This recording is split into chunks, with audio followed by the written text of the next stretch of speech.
Assalamualaikum. Waalaikumsalam warahmatullahi wabarakatuh. Kita mau buka kipal yang deh. Oke, sampai ketemu lagi.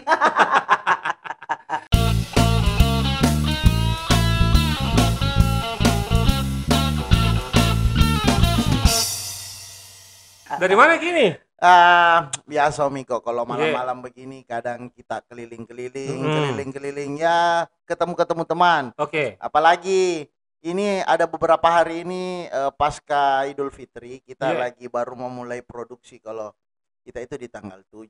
Jadi mungkin masih ada beberapa hari ke depan untuk kita keliling-keliling dulu lah. Apa maksudnya tanggal 7? Tanggal 7 baru kita mulai produksi lagi. Oh begitu. Artinya saya baca memang ini ya di tanggal 6.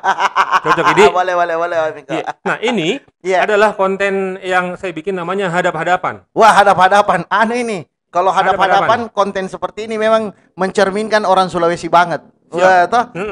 Baku hadapan mantong ki siapa seperti yang saya lihat di IG-nya Miko itu. Baku hadap-hadapan. Siapa nih temannya Miko baku hadapan? Oh dia Tonji. Saya Tonji. Tapi itu dulu Miko, sebelum dilanjut saya suka sekali dengan konsep kayak begini toh.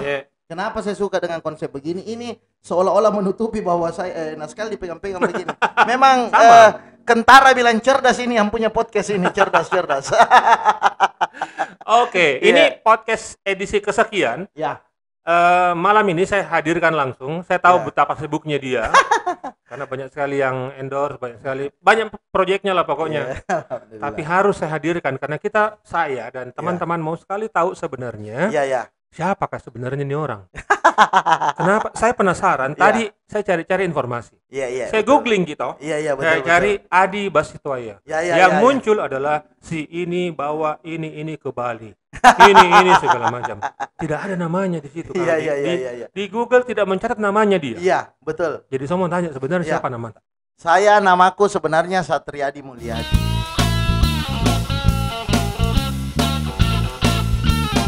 Saya pikir Asriadi tadi. Satriadi Mulyadi. Satriadi Mulyadi nama paceku. Oh begitu. Kenapa nama Adi nama kecilku Adi? Kenapa Bastoya? Karena Basitoya.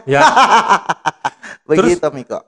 Saya juga tadi coba cari tahu apa menarik sebenarnya nama Adi. Saya dapat satu kesimpulan. Berdasarkan survei banyak orang.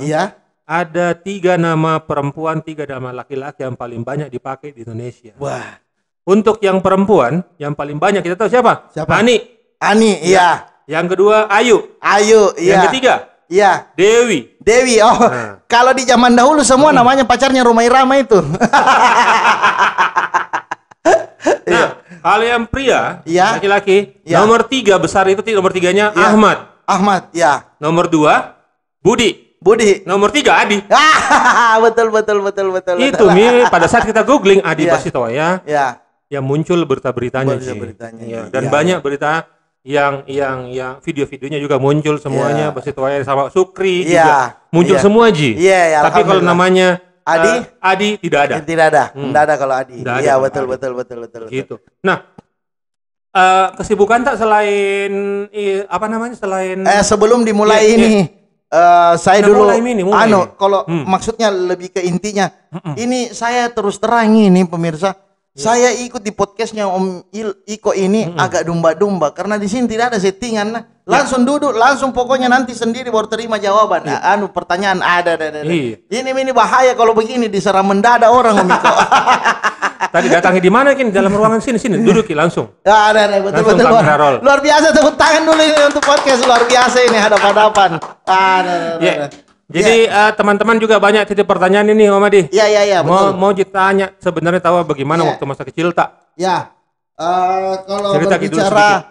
Kalau berbicara masa kecil, saya seorang anak kecil yang hidup lahir dan besar di Lorong.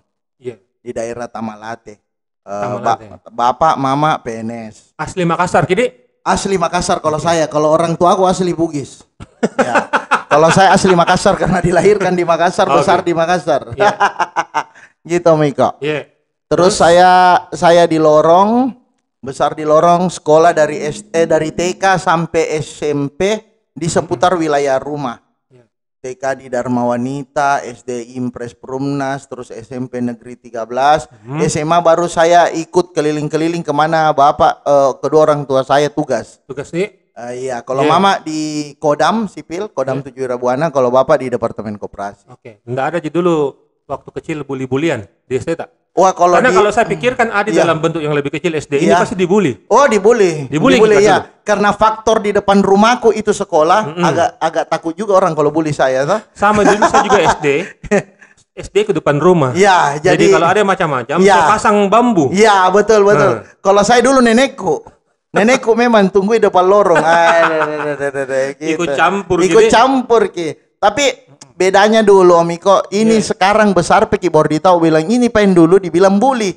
Nah dulu kita waktu kecil dibilang dipatotoai. Iya, sekarang baru bermetamorfosis mungkin namanya menjadi bully, agak keren-keren sedikit. Dulu kita dibilang dipatotoai aja ki. Sebenarnya di Makassar banyak begituan nih. Wah, banyak sekali. Banyak sekali Om Iko. Banyak sekali yang begituan. Sebenarnya di Makassar itu kalau kita biasa lihat itu Om Iko rata-rata anak-anak yang jadi korban bully. Tapi kalau kita mau sadar atau tidak disadari, atau kita mau mengkaji atau mencari lebih jauh, sebenarnya orang tua juga baku bully banyak. Contoh? Banyak. Contoh, saya di sebuah komunitas motor yang notabene di situ tidak ada umur 35 tahun ke bawah. Tapi kalau membuli, habis biar tulangmu bisa remuk. Baru pokoknya bulinya memang yang memang mengiris hati. Tapi begitu Tommy kasak Medi. Ya, tapi itu yang sebenarnya bisa mengakrabkan kita. Karena betul. Kalau persoalan sampai ke bulian paling hebat sekalipun terus kita tidak berada pada situasi amarah, berarti kita bisa merasa bahwa ini adalah pertemanan. Betul, ini keakraban yang kayak begini biasa dicari. Tapi memang karena sekarang itu banyak sekali berita tentang itu. Baru karena sosmed terlalu tidak terkontrol. Iya, betul Om Iko. Jadi macam-macam persepsi orang tentang bully. Betul Padahal dulu biasa juga tadi. Biasa Om Iko. Malah ada beberapa hal yang alhamdulillah karena channel podcastnya ini Om Iko, saya bisa mengeluarkan sedikit unek-unek.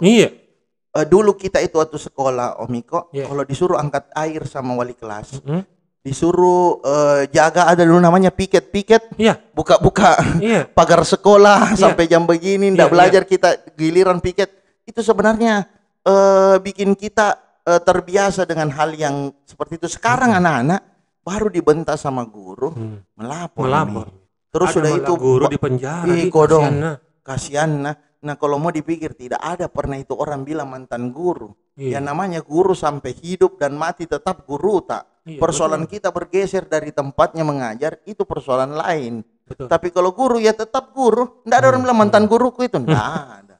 Mantan penjaga sekolah? Mantan penjaga sekolah juga tidak ada. Karena dulu sebenarnya dia yang jaga ki. Jadi masalah bully-bulian karena memang sekarang lagi hangat. Sebenarnya bukan kita mau kompor-kompori ya. Betul. Kalau dulu itu biasa. Dan banyak terjadi. Sekarang banyak orang kasak gara-gara dulu dibully. Betul Om Iko. Sekarang melapor ki orang. Betul. Saya termasuk, kalau saya bisa bilang Om Iko ini juga termasuk kasak dibully. Saya juga mungkin di era ini di umur-umur tak mungkin kasak dibully karena kenapa kita berada pada era yang apa dulu ya, yang anak tahun 90-an mungkin Om Iko ya. Yang apalagi yang bully atau apa itu dijadikan sebuah dinamika pertemanan atau dinamika kanak-kanak kita. Dulu tambah hancur bulian tak? Tambah keren dirasa. Tambah keren dirasa. Karena semua orang bully. Karena orang bully ki, malah disebut kami biasa nama tak di belakang dalam bulian tak apa sembarang. Yang penting bukan odo-odo tak bully. Yang penting odo-odo, kalau odo-odo tak bully nih salto-salto di rumah. Begitu Biko. Oke. Masa remaja. Mengenal cinta? Saya sebenarnya mengenal cinta itu sudah lama. Lama, Midi? Sebelum remaja saya mengenal cinta. Sebelum juga, sebelum mungkin akil balik sekalipun sudah mengenal cinta. Tapi persoalannya jatuh cinta itu nanti di belakang-belakang, Pi. Mengenal cinta dengan jatuh cinta kan beda, Om Iko. Mengenal dengan jatuhnya itu beda. Pertama kali suka sama lawan jenis? SMP kelas 1. SMP kelas 1. Cocok nih, bisa nih juga. Ada malah kelas 5 SD. Kalau saya kelas 5 SD, masih berpikir tentang bagaimana saya supaya bisa belajar ranking dan dibelikan Nintendo atau Sega. Kalau bilang sepeda dulu, bagaimana bisa merubah sepeda Mustang menjadi Kennex. Betul. Memang dulu kita belajar untuk cari ranking. Iya, memang buru-buru ki ranking bukan ki karena mau belajar, karena mau ki hadiah dari orang tua terus terang. Betul. Terus kapan Ki mulai kerja dan dapat uang sendiri? Saya mulai kerja tahun 99. 99 di? Saya kelas 3 SMA. Kelas 3 SMA, terus pas masuk kuliah tahun 2000 di UMI, baru mulai kerja. Dulu ada namanya Kudu, ya Kudu itu juniornya Slemersindo. Ada Akram dulu namanya Kudu. Om Iko pasti kenal. Tahu. Itu awalnya kan gara-gara buat Wirid 99. Itu yang di Pantai Losari. Betul. Tapi di masa itu Slemersindo memang lebih tua. Jauh lebih tua senior kita itu Slemersindo. Ya, tua mau Slemer. Tenamo kalau ada anak iyo tidak kelihatan Slemer saya ada lewat itu. Ya, jadi di masa itu saya mulai bekerja. Namanya itu senior, kebetulan waktu saya maba tahun 2000 itu Om Iko. Ketua senat saya kebetulan itu yang namanya Kudu. Akram. Ya. Kemudian diajaklah kita sama ada nama senior saya Andi Kaimudin, terus Pak Dekan sekarang, Pak Sakir, Dr. Sakir Sabar ya. Beliau itu semua 3 orang penting yang berusaha pertama mengajak saya untuk mengenal yang namanya dunia kerja. Sekaligus mengenal dunia organisasi juga. Gitu. Iya, Om Iko. Dulu kalau kita ingat dulu pertama kali kita dapat uang sendiri berapa? Berapa tahun? 50.000 satu bulan. Tahun berapa? Tahun 2000. Tahun 2000 50.000. 2000 kah 2001. Waktunya saya rasa Om Iko juga ingat gitu, turnya Padi. Tur Padi sama salah satu perusahaan rokok. Kita kerja kebanggaan sendiri itu ketika sudah kerja. Terus kita dapat duit 50.000, padahal kita tidak pernah berpikir ada uangnya ini. Yang penting kita ikut kerja sudah begini kerja begini, begini serunya begini ya. Artinya mulai dari itu mulai cari uang. Sempat ikut sama Om Raymond ikut sama Pak Raymond saya 17 tahun. Sama beliau Jadi seluk-beluknya beliau sudah hafal mati. Hafal mati ya. Pak Raymond itu salah satu menurut saya nenek entertainmentku kalau saya pribadi. Karena pada saat Kudu hari itu hijrah ke Jakarta untuk bekerja di sebuah perusahaan properti, hari itu tahun 2001 juga pada saat saya berhenti itu langsung bertemu sama Pak Raymond untuk diajak kerja. Pertama kerja di dunia malam sih memang. Untuk mengenal dunia hiburan. Dunia hiburan di botol musik. Terus pindah kemana-mana. Jadi begitu Om Iko. Oke. Dulu kalau kita ajak Ki Adi dulu. Ayo Mi, dia pasti bilang loading Kak. Iya loading. Kalau sekarang syuting. Berapa orang yang sekarang kita satu grup? Atau maksudnya circle tak sekarang ini pekerjaan. Jadi banyak ini? Banyak. Jadi ada senior saya di dunia komedi itu ada Tuming Abu. Ada Sakaribo juga di situ, ada Doyok Jarot. Ada tahun saya lihat Mama Ramla. Ada Mama Ramla juga, ada Cuke Lelaki Tampan, ada Ikhwan Teras Kos, ada Jade Tamrin, Aulia Kalbi, Anggo Batari, ada juga Regina Ilyas, Cynthia, banyak Om. Itu dalam satu manajemen semuanya? Jadi begini, sistemnya kami itu adalah manajemen lepas Om Iko. Jadi ketika ada proyekan, kita coba anak-anak bagaimana ini rate-nya bagaimana, terus mau ambil dengan produk ini kita dimasukkan. Tapi kalau teman-teman sendiri punya job-job di luar sendiri itu enggak jadi masalah juga ya. Kita berusaha untuk mengakomodir keperluan yang ada di teman-teman yang memiliki pekerjaan sejenis dengan kami. Artinya kenapa kita mengakomodir? Karena mungkin saja karena kita punya ini yang satu punya ini, ya coba bagaimana kita menyajikan sebuah konten atau menyajikan sebuah karya dengan dikerjakan dengan sangat serius, begitu Miko. Kalau orang lain mau ikut atau ada bakat terus dia juga bisa melucu dan lain-lain mau ikut gabung bagaimana caranya? Kalau Barongko TV itu siapapun bisa ikut. Terbuka untuk siapa saja, bukan cuma dengan bakat komedi, bukan juga dengan dengan segala jenis hobi. Terus ada yang bisa cuma mungkin desain grafis, ada yang bisa mungkin editing. Boleh ayo kita gabung-gabung semua sama-sama kita coba bekerja. Yang penting satu, ini murni rasa Makassar. Oke, namanya saja Barongko TV. Iya, pokoknya harus Rasa Makassar ini, Om Iko. Rasa Makassar, iya. Di grup tak siapa yang rese? Regina pasti di.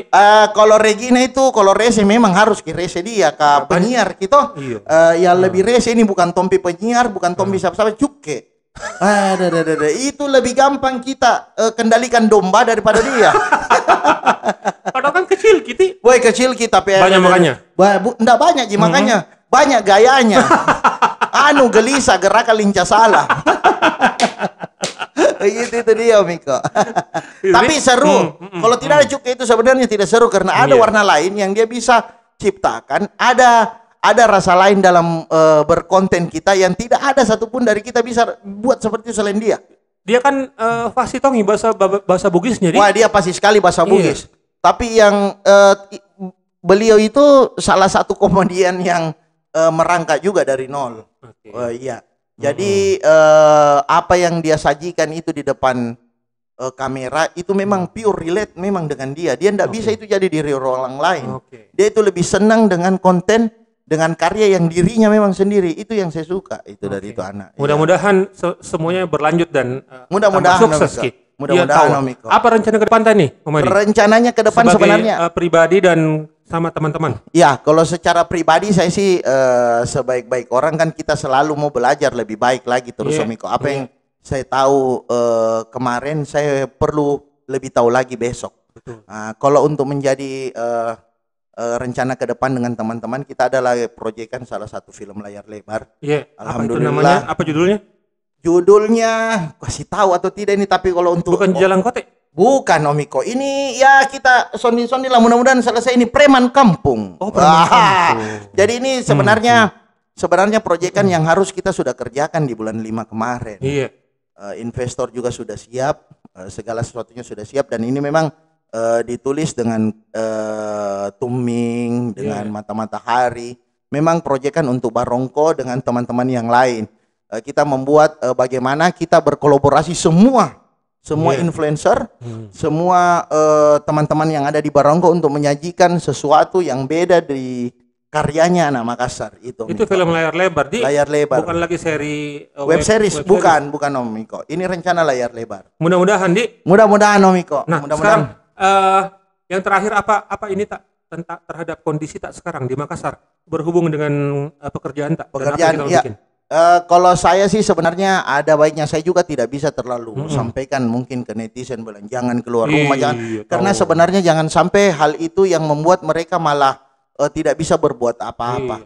Mungkin yang penting jaga kesehatan. Ya, jaga kesehatan saja, jaga kebersihan dan selalu apalagi ini selalu jaga jarak. Jadi tidak bisa juga kita bilang jangan keluar rumah. Nah, saya ini juga kodong harus keluar rumah. Harus berjuang juga di luar rumah, Om Iko. Cuman ya ikuti mami protokol kesehatan mungkin, Om Iko. Orang tanya, Kak, kenapa keluar rumah? Saya bilang, bukan nggak PNS ini. Iya, betul, Om Iko. Kalau tidak keluar rumah, kini dapat uang. Betul, Om Iko. beli pamper susu. Betul, Om Iko.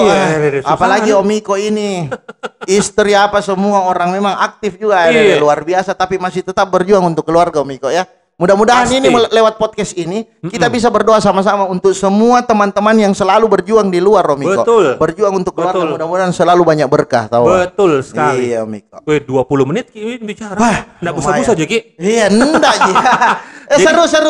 Seru podcastnya, Om Iko. Jadi saya tidak perlu bikin kesimpulan, nah. Betul, enggak perlu, Om Iko. Panjang dulu. Iya, betul. Cepat sekali bicara. Iya, jangan, Mi. Biar Mi nanti kalau mau seumpamanya dia mau melihat apa kesimpulannya, selesai dia putar podcastnya Om Iko. Kalau dia mau cari lagi, dia ulangi lagi. Supaya standby di situ toh. Kita juga mengerti, kita juga sama-sama baku bantu-bantu. Kalau ada yang mau pakai jasanya, Adi, hubungi di mana? Kalau mau pakai bisa langsung DM ke Barongko TV. Barongko TV. Bisa Barongko TV, bisa langsung ada di profil pribadinya teman-teman sekalian sembarang. Siapa saja yang mana namanya anak Barongko masuk semua, lewat mana saja pekerjaan masuk silakan, tidak ada masalah. Alhamdulillah. Alhamdulillah. Itu banyak rezekinya. Mudah-mudahan terus menjadi penghibur. Mudah-mudahan. Kita mau dibilang penghibur atau pelawak? Jangan Mi pelawak, karena kalau pelawak itu tinggi stratanya, Om Iko. Kalau penghibur biar Mi penghibur karena penghibur, kalau pelawak deh jago sekali pi orang. Nah, saya bukan kodong pelawak. Oke, mudah-mudahan Adi, siapa lagi nama betul tadi? Satriadi Mulyadi menjadi pribadi yang selalu menyenangkan seperti sekarang dan banyak rezekinya supaya ketemu lagi nanti. Amin. Kesempatan. Toski dulu. Ini tos dulu. Oke, kita ketemu lagi di edisi berikutnya. Hadap-hadapan. Hadap-hadapan. Wah.